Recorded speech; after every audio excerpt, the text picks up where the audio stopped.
Punjabi radio USA लेके आया है ताई फिनो दियां तत्तियां।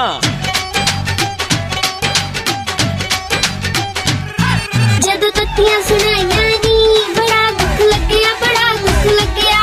भाई मैं तो सच्ची गल करदी आ, बुरी तो आपे लग जांदी आ। जदों तत्तियां सुनाइयां नी बड़ा दुख लग्या, बड़ा दुख लग्या।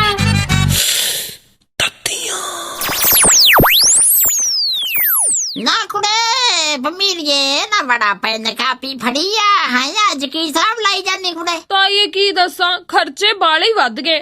है कुड़े का देना की गल होगी? ਆ ਬਜਟ ਨਹੀਂ ਆ ਗਿਆ, ਬਜਟ आहो ਉਹਦੇ ਨਾਲ ਅਸੀਂ ਨਵੀਂ ਗੱਡੀ ਲੈਣੀ ਸੀ, ਗੱਡੀ ਵੀ ਮਹਿੰਗੀ ਕਰ ਦਿੱਤੀ। अच्छा ਮੈਂ ਸੋਚਿਆ ਸੀ ਨਵਾਂ ਮੁਗਲੈਲ ਲਊਂਗੀ, ਉਹ ਵੀ ਮਹਿੰਗਾ ਕਰਕੇ ਰੱਖ ਦਿੱਤਾ ਈ। ला कुड़े भई आ तां बाला लोड़ा मारिया भई। मोदी साहब नूं पहला तेनू पुछ लेना चाहिदा सी भी कुड़िए तू की लेना है। ਤਾਂ ਇਹ ਤੈਨੂੰ ਮਜ਼ਾਕ ਸੋਚਦਾ ਪਿਆ? ਹੋਰ ਤਾਂ ਹੋਰ ਬਿਊਟੀ ਪਾਰਲਰ ਜਾਣਾ ਵੀ ਹੁਣ ਔਖਾ ਹੋ ਜਾਣਾ, ਉਹ ਵੀ ਮਹਿੰਗਾ ਕਰਤਾ ਈ। ला भई फे तां बाला लोड़ा मारिया। ਉਹ ਭਈ ਸੋਚਿਆ ਵੀ ਆ ਕੁਛ ਕਿਸੇ ਦਾ ਕਿ ਨਹੀਂ? ਲੈ ਤਾਈਏ ਤੁਹਾਡਾ ਹੀ ਤਾਂ ਸੋਚਿਆ। ਇਸ ਵਾਰ ਕਹਿੰਦੇ ਬਜਟ ਸਾਰਾ ਦਾ ਸਾਰਾ ਗਰੀਬਾਂ ਦੇ ਲਈ ਤੇ ਕਿਸਾਨਾਂ ਦੇ ਲਈ ਰਿਹਾ। ਹੈ ਕੁੜੇ? ਹਾਂ ਤਾਈਏ, ਕਹਿੰਦੇ 1-1 ਲੱਖ ਰੁਪਏ ਦਾ ਤਾਂ ਗਰੀਬ ਬੰਦੇ ਦਾ ਬੀਮਾ ਹੀ ਕਰ ਦੇਣਾ। ਆਹ ਬੀਮਾ ਕਰ ਦੋ ਗਰੀਬ ਦਾ, ਜਾਂ ਤਾਂ ਵਿਚਾਰਾ ਬਿਮਾਰ ਸ਼ਮਾਰ ਹੋ ਕੇ ਡਾਕਟਰਾਂ ਕੋਲ ਧੱਕੇ ਖਾਂਦਾ ਫਿਰੇ, ਜਾਂ ਫਿਰ ਜਮਾਂ ਹੀ ਉੱਡ ਜੇ ਦੁਨੀਆ ਤੋਂ। ਫੇਰ ਲੱਖ ਦਿਓ, ਜਿਉਂਦੇ ਜੀ ਨਾ ਦਿਓ ਦਵਾਨੀ। ਤਾਈਏ ਤੂੰ ਕਾਹਦੇ ਲਈ ਭੁੱਖਣ ਲੱਗ ਪਈ? ਅਗਲਿਆਂ ਨੇ ਬਹੁਤ ਲੰਬੀ ਸੋਚ ਸੋਚੀ ਆ। ਤੂੰ ਆ ਵੇਖ, ਨੌਜਵਾਨਾਂ ਨੂੰ ਕਹਿੰਦੇ ਹੁਣ ਤਾਂ ਹੁਨਰ ਸਿਖਾਉਣਾ ਹੈ। ਨਹੀਂ ਆ ਤਾਂ ਵਧੀਆ ਗੱਲ ਆ ਕੁੜੇ, ਨੌਜਵਾਨਾਂ ਨੂੰ ਹੁਨਰਮੰਦ ਬਣਾਉਣਗੇ ਤਾਂ ਹੀ ਕੁੜੇ ਅਮਰੀਕਾ ਕੈਨੇਡਾ ਜਾ ਕੇ ਸੌਖੀ ਰੋਟੀ ਖਾਣਗੇ।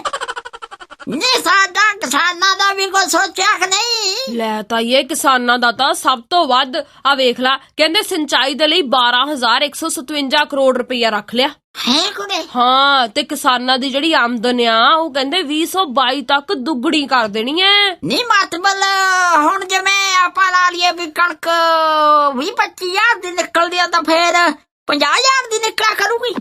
ਹਾਂ ਲੈ ਵੀ ਝੋਨਾ ਵੀ ਫੇਰ ਤਾਂ 65-70 ਹਜ਼ਾਰ ਨੂੰ ਟੱਪ ਜੂ ਕੁੜੇ। ਹੈ ਹੋਰ ਕੀ ਤਾਈਏ? ਫੇ ਬੱਲੇ ਬੱਲੇ। ਨਾ ਇੱਕ ਮਿੰਟ ਦੱਸਿਆ ਕਦੋਂ ਤੱਕ ਹੋਣੀ ਆ ਆਮਦਨ ਦੁੱਗਣੀ? ਤਾਈਏ 2022 ਤਾਈ। ਨਾ ਮੈਂ ਤੇਰੇ ਮਾਰਾ ਸਿਰ ਚ ਘੋਟਣਾ ਹੈ ਨਾ, ਕਾਪੀ ਤਾਂ ਐ ਫੜੀ ਫਿਰਦੀ ਵੀ ਜਿਵੇਂ ਤੈਨੂੰ ਸਾਰਾ ਕੁਝ ਪਤਾ। ਨਾ ਇਹ ਦੱਸ ਵੀ ਮੋਦੀ ਸਾਹਿਬ ਦੇ 5 ਸਾਲ ਕਦੋਂ ਪੂਰੇ ਹੋਣੇ? ਤਾਈਏ 2019 ਦੇ ਵਿੱਚ। ਤਾਂ ਫਿਰ 2019 ਤੋਂ ਲੈ ਕੇ 2022 ਤੱਕ ਕਣਕ ਨੂੰ ਪਾਣੀ ਫੇ ਮੋਦੀ ਸਾਹਿਬ ਆ ਕੇ ਲਾਇਆ ਕਰਨਗੇ ਵੀ ਇਹ 50,000 ਦੀ ਨਿਕਲ ਆਇਆ ਕਰੇ।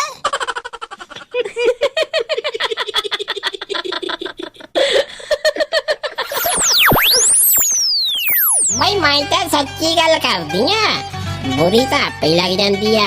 जदों तत्तियां सुनाइयां नी बड़ा